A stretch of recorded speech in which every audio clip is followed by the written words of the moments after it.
ओम गणेशाय नमः। ओम नमः शिवाय। मैं निखिल ज्योतिषाचार्य आप सभी का मेरे चैनल पर पुनः स्वागत करता हूं। आशा करता हूं कि आप सभी स्वस्थ होंगे। महादेव की कृपा आप सभी पर सदैव बनी रहे। कि वीडियो वृश्चिक यानी कि स्कॉर्पियो के लिए बहुत विशेष है, क्योंकि वीडियो है 30 जून से 6 जुलाई 2025 के साप्ताहिक राशिफल के बारे में। कैसा रहेगा आने वाला सप्ताह वृश्चिक के लिए, स्कॉर्पियो के लिए। जो मेरा साप्ताहिक राशिफल है वो प्रमुखतः चंद्रमा और उनकी गति पर आधारित होता है। चंद्रमा एक ऐसे विशेष ग्रह हैं जो बहुत तेज गति से भागते हैं और 2.25 से 2.5 दिन में राशि बदल लेते हैं। स्वाभाविक है कि पूरा हफ्ता जो कि 7 दिन का होता है उसमें चंद्रमा कई बार राशि बदलेंगे। मन के कारक है और उनकी विशेषता ये भी है जिस भाव में जाते हैं उसको एक्टिवेट कर देते हैं, इसलिए डे टू डे एक्टिविटीज़ पर उनका इम्पैक्ट बहुत होता है और इसलिए साप्ताहिक राशिफल की विशेषता बहुत होती है। क्या प्रभाव रहेगा आने वाले सप्ताह में चंद्रमा के इस गोचर का हमारे जीवन पर? क्या संभावित अच्छा हो सकता है, बुरा हो सकता है? इन सभी चीज़ों को जानने के लिए, समझने के लिए, पहचानने के लिए ये साप्ताहिक राशिफल अति विशेष होता है। यदि आपकी लग्न राशि या चंद्र राशि वृश्चिक है, दोनों ही गाइडेंस के लिए इस राशिफल को देख सकते हैं। जहाँ से ज़्यादा सूट करता है, रिलेट करता है, वहाँ से देखिए। व्यक्तिगत तौर पे मेरा मानना है लग्न से देखेंगे तो अच्छा है, इनकेस नहीं पता है तो चंद्र राशि से भी इसको देख सकते हैं। शुरू करते हैं। चंद्रमा आपके 10वें भाव में ही होंगे ऑलरेडी 30 जून को, और 1 जुलाई दिन के 3 बजे तक उनका प्रवास यहीं पर रहेगा। चंद्रमा का 10वें भाव में होना एक प्रकार से अच्छा ही माना जाता है, कोई बहुत बुरा नहीं माना जाता। वो आपके 9वें भाव के स्वामी हैं, तो 10वें घर में आगे कर्म धर्माधिपति योग बनाते हैं, ये भी अच्छा है। प्रॉब्लम यह है कि यहाँ पे चंद्रमा बहुत सारे ग्रहों के इम्पैक्ट में है। अब चंद्र मंगल योग बन रहा है जो अच्छा है। चंद्र मंगल योग धन प्राप्ति के लिए अच्छा होता है, आगे बढ़ने के लिए अच्छा होता है। मंगल लग्नेश है, चंद्रमा भाग्येश है, तो इन दोनों का मिलन ही अपने आप में राजयोग देता है। और इन दोनों का मिलन ये भी दिखा रहा है कि और केतु भी साथ में बैठे हैं, तो जिनका समय ठीक ठाक चल रहा है उनको जॉब चेंज का मौका भी मिलेगा, उनको ट्रांसफर्स का मौका भी मिलेगा और अच्छे स्तर पर और बदलाव करने का अपने मन मुताबिक कार्य क्षेत्र में मौका मिलेगा। और 10वें घर में चंद्रमंगल योग, मंगल दिग्बली है, चंद्रमा भाग्येश है, यानी कि करियर में या जीवन में एक सार्थकता, प्रोडक्टिविटी बढ़ेगी। प्रॉब्लम यह है कि यहाँ पर चंद्रमंगल योग है और मंगल केतु के साथ भी बैठे हैं, तो ये अंगारक दोष भी बन जाता है और यहाँ पे चंद्रमा पर इम्पैक्ट है। और चंद्रमा केतु के साथ है, यानी कि अमावस्या दोष भी है, ग्रहण दोष भी है, इसीलिए ये थोड़ा सा प्रॉब्लम बढ़ जाती है। यहाँ पर जिनका कंपनी में थोड़ा सा बुरा हालात चल रहा है ना, थोड़ा केयरफुल रहेगा। एक अनिश्चितता आ सकती है, गलतियाँ हो सकती हैं, बॉसेस से प्रॉब्लम, और जिनका ट्रांजैक्शनल काम है उनको तो बहुत केयरफुल रहना है। यहाँ पे बहुत बड़ा कुछ आपसे ब्लंडर हो सकता है, तो सबके लिए बुरा नहीं होगा, लेकिन अगर कुंडली में थोड़ा सा समय बुरा चल रहा है और आपको दिख रहा है कंपनी में हालात ख़राब है, केयरफुल रहने की आवश्यकता है। अदरवाइज चेंज आदि लाने के लिए अच्छा टाइम है। गुस्सा बहुत रहेगा कार्य क्षेत्र में, और क्योंकि यहाँ से सारे ग्रह का प्रभाव 4थे घर पर है, तो फैमिली लाइफ पर भी गुस्सा निकलेगा या फैमिली पर भी गुस्सा निकलेगा, तो एक शीतलता रखिएगा अपने व्यवहार में, बहुत काम आएगी। नवांश कुंडली, होपलेस नहीं होना। यहाँ पे ना दिख रहा है कि कभी कभी आप थोड़ा सा होपलेस हो जाएंगे, वो नहीं होना। दशांश कुंडली, कार्य क्षेत्र में ट्रस्ट अपने ऊपर बनाकर रखिएगा। बिजनेस की जहाँ तक बात है, कुछ नया करने से अभी बचिएगा इस टाइम पे। लव लाइफ, थोड़ा कंपैशनेटली, पैशनेटली अपने पार्टनर के साथ इन्वॉल्व होइए, उसकी आवश्यकता दिख रही है।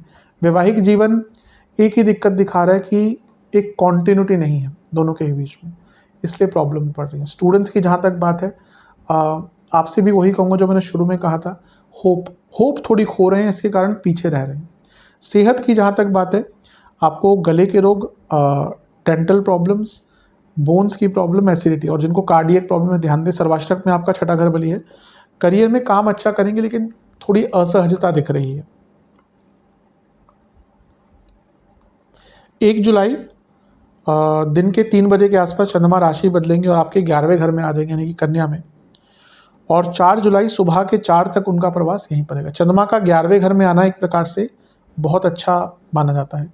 वो भाग्य स्थान के स्वामी हैं और लाभ स्थान में आ रहे हैं, यानी कि लाभ की प्राप्ति होगी, भाग्य की प्राप्ति होगी, भाग्य की वृद्धि होगी। यहाँ पे वो गुरु से केंद्र में बैठे हैं, यानी कि गजकेसरी योग बन रहा है, ये भी बहुत अच्छा है। अचानक से कोई पैसा आ सकता है, अचानक से रुके हुए काम बन सकते हैं, अचानक से नए काम करने का अवसर प्राप्त होगा। यहाँ पर शनि की दृष्टि भी है जो 4थे घर के स्वामी हैं, और चंद्रमा 11वें घर में बैठे हैं जो कि एसेट्स का भाव है। तो ये 4थे घर और 11वें का मिलन और चंद्रमा का एक्टिवेट करना, यानी कि प्रॉपर्टी खरीदने के लिए टाइम है। बस ध्यान ये दीजिएगा कि जो शनि है ये मंद हो रहे हैं या हो चुके हैं मंद ऑलरेडी। ये 13 तारीख को वक्री हो जाएंगे, तो ऑलरेडी उनकी स्पीड कम है और ये विषतोष भी बन रहा है। इसलिए कभी कभी ये हो सकता है ना, सोचने की कैपेसिटी या चीज़ों को एनालाइज करने की कैपेसिटी थोड़ी सी स्लो हो सकती है। तो कोई भी फाइनेंशियल निर्णय लेना हो पूरा सोच समझ कर, हड़बड़ी में नहीं, और किसी से पूछ पाछ कर कि भाई मुझे लग रहा है कि ऐसी चीज़ है, क्लियरिटी एक अपने मन में ले आइएगा। ये सब अगर आप अपने मन में रखेंगे तो अवश्य बहुत आगे बढ़ सकते हैं। थोड़ी सी उदासीनता भी यहाँ पर मन में आ सकती है, स्पेशली फैमिली लाइफ को लेकर। नवांश कुंडली दिखा रही है कि एक हार्मनी की कमी रहेगी मेंटल और फिजिकल एनर्जी में। दशांश कुंडली कार्य क्षेत्र में अपने कलीग्स से बनाकर रखिएगा, वरना झगड़े होंगे या फिर प्रॉब्लम्स हो सकती है। मैं ये लॉन्ग टर्म भी कहूँगा आपको। बिजनेस में कुछ मौके हाथ से निकल गए थे, वापस आ सकते हैं। कुछ नुकसान हो गया था, उसकी भरपाई हो सकती है। लव लाइफ ठीक है सब कुछ, लेकिन एक जो इमोशनल हैप्पीनेस है ना, उसकी कमी दिख रही है और ये इस पर काम बहुत करना पड़ेगा। वैवाहिक जीवन और सकारात्मकता लाइए दोनों एक दूसरे के बीच में, क्योंकि अभी लग रहा है कि ना बहुत ज़्यादा नेगेटिविटी आ गई है। स्टूडेंट्स अपने कम्युनिकेशन पर काम कीजिए, इसमें बहुत कमी, बहुत दिक्कतें दिख रही हैं। सर्वाष्टक सेहत के अनुसार लोअर बॉडी में प्रॉब्लम, कफ विकार रहेंगे, नसों की प्रॉब्लम रहेगी। सर्वाष्टक में आपका छठा घर ही बलिए, कोई पैसा फंसा हुआ था वो वापस आ सकता है आपका। 4 जुलाई सुबह के 4 बजे के आसपास चंद्रमा 12वें घर में चले जाएंगे, यानी कि तुला में, और सप्ताह के अंत तक यहीं पर रहेंगे। चंद्रमा का 12वें घर में जाना बहुत अच्छा नहीं माना जाता।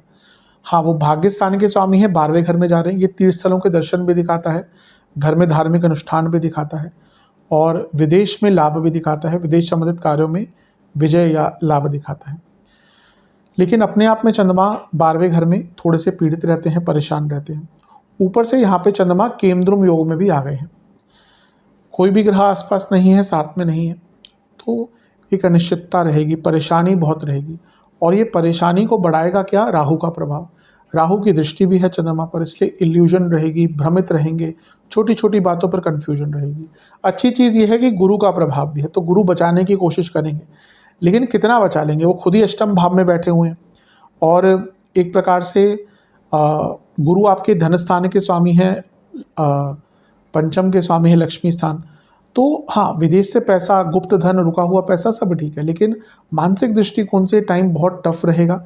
राहु का प्रभाव इल्यूजन तो क्रिएट करता ही है, व्यक्ति को ना ऐसे भ्रम में डाल देता है कि कुछ बहुत या तो बड़ा होने वाला है, या मैं बहुत कुछ बड़ा कर सकता हूँ, या कुछ बहुत बुरा होने वाला है। और कभी कभी दोनों ही नहीं होने वाले होते, दोनों ही प्रैक्टिकलिटी में दूर होती हैं चीज़ें, लेकिन व्यक्ति उनको समझकर थोड़ा सा गलत प्रभाव ले लेता है। तो इन सब चीज़ों पर काफ़ी ध्यान देने की आवश्यकता है। मेरे हिसाब से जितना सरलता रखेंगे इन सब चीज़ों में, उतना ही आपके लिए अच्छा रहेगा। अपनी मानसिक सेहत का भी बहुत ध्यान दीजिएगा। नवांश कुंडली बता रही है कि थोड़ा आध्यात्मिकता, पूजा पाठ से इस टाइम का स्टार्ट करेंगे तो अच्छा रहेगा। दशांश कुंडली कार्य क्षेत्र में बदलाव के लिए हफ्ते का अंतिम भाग बहुत अच्छा है। बिजनेस में ग्रोथ हो सकती है, लेकिन एक ही चीज़ कहूँगा कि थोड़े से खर्चों पर कंट्रोल कीजिएगा। लव लाइफ, वाणी पर कंट्रोल, थोड़ी ग्रेटिट्यूड की भावना रखिएगा, ईगो कम रखिए। जहाँ ईगो दिखाया ना आपने यहाँ पर, वहीं पर बहुत बड़े झगड़े होंगे। जहाँ तक लव लाइफ, वैवाहिक जीवन की बात है, अभी क्या दिख रहा है ना कि एक दूसरे का अपोज बस कर रहे हैं, एक दूसरे की स्ट्रेंथ नहीं बन पा रहे। कहीं ना कहीं एक दूसरे की स्ट्रेंथ बनना है, वीकनेस नहीं। एक दूसरे के दुश्मन नहीं है आप। स्टूडेंट्स, पहले अपने पुरानी चीज़ों को क्लियर कीजिए, अपने मन को, अपने विचारों को क्लियर कीजिए। अभी दिख रहा है कि पुरानी ही चीज़ें इतनी टेंगल्ड अप हैं, इतना कन्फ्यूजन है जिसमें, इसके कारण आगे नहीं बढ़ पा रहे। सेहत की जहाँ तक बात है, इन्फेक्शंस बने रहेंगे, स्लीप डिसऑर्डर्स तंग करेंगे, कफ विकार तंग करेंगे। सर्वाष्टक में छठा घर ही बली है, कोई लीगल कार्य अटक रहा था पूर्ण हो सकता है, विदेश का कार्य अटक रहा था पूर्ण हो सकता है। उपाय के स्वरूप में बजरंग बाण का एक बार पाठ करके बजरंग बली को लड्डुओं का भोग लगाइए। आशा करता हूँ वीडियो काम आएगी। चैनल पर नए हैं, सब्सक्राइब कीजिए, वीडियो को लाइक कीजिए। मिलता हूँ अगली वीडियो में, तब तक के लिए ओम नमः शिवाय।